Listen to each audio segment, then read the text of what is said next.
huge for you guys in the last two fourth quarters. Is that something that you guys have, put some focus on, making sure he has the ball in his hands late?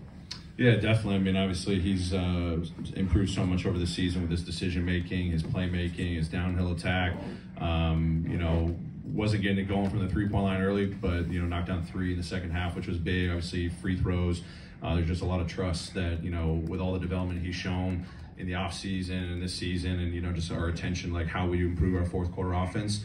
Putting the ball in his hands. I think he played all 12 minutes in the fourth quarter, so we needed every one of those minutes for sure. But just really proud of his effort tonight, just being a great playmaker. And you see when he's getting downhill, like he bailed us out a lot of times too. I mean, their pressure really bothered us in the fourth quarter, where it's like helter-skelter out there, and then he finds a way to just get downhill. He tried to make some really good passes, a couple didn't connect, a lob to JJ and a dump off to X, but he's trying to make the right plays, and then he's on top of that scoring at a really, really good rate. Taylor, I think it was last week when Xavier Tillman Sr. was starting, but he wasn't playing much, late in the fourth quarters. But lately, I mean, career night for him today. Just wondering, what have you seen from him over this entire stretch, going back to February, where he's been able to, kind of have this consistent run of good play for the most part? Yeah, I mean, I think every minute that X has out there is meaningful and impactful. It's a credit to him. He always stays ready. Obviously he gets, put into the starting lineup and flourishes coming out of the break. Defensive assignments, offensively just playing within our system. Figuring out, screening role combinations with Ja, Tyus, Dez. He's doing a great job there. He just makes winning plays. And there's just a lot of trust with the discipline he plays with on both sides of the floor. He came up with some big plays tonight, a couple finishes underneath the rim when we needed a bucket, and he found the right space, and teammates connected with him. But it doesn't matter if it's 35 minutes tonight or it's 21, 24. He understands it sometimes, it's just a product of how the game's finishing. We've got other guys that we're going to roll with, play a little bit smaller, 4 guards and a big, but there's a lot of faith that he can play significant minutes for us. Defensively, you guys did well for 3.5 quarters. What did you do well for 3.5 quarters to get you such a comfortable lead?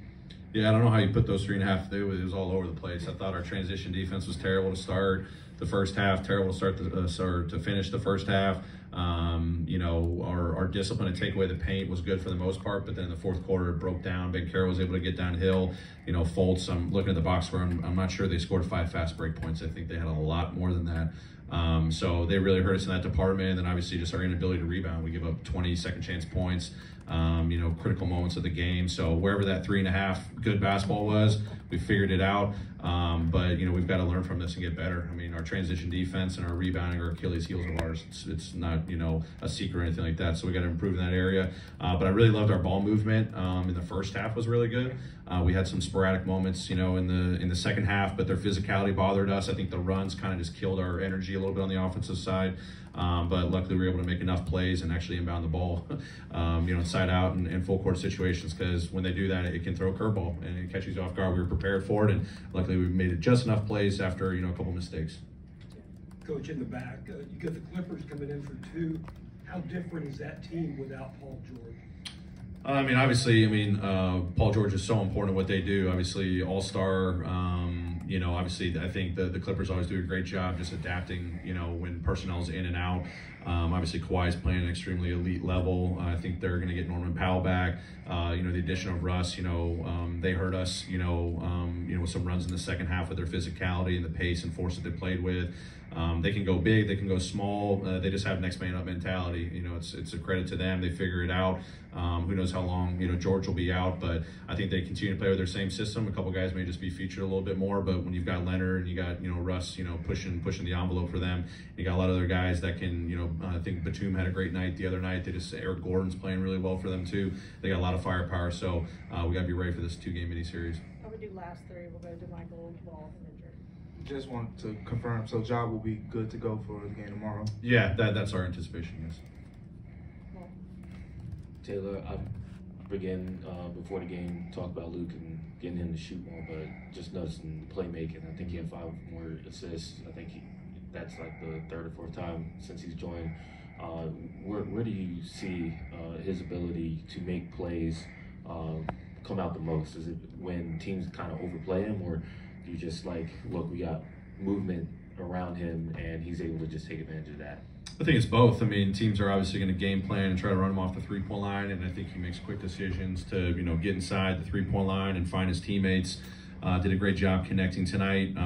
Trying to sprinkle in some a little few more play calls for him to get a three or be the decision maker. And then I think just as we're emphasizing what we call our 0.5 basketball, just the constant movement, body movement, ball movement, that fits his style.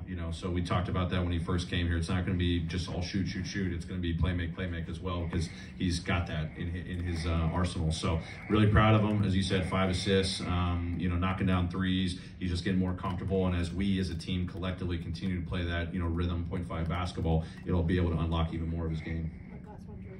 I think with Dez, Luke, and Jaren on the floor, the offensive rating was just through the roof. What is it about that trio that has worked so well?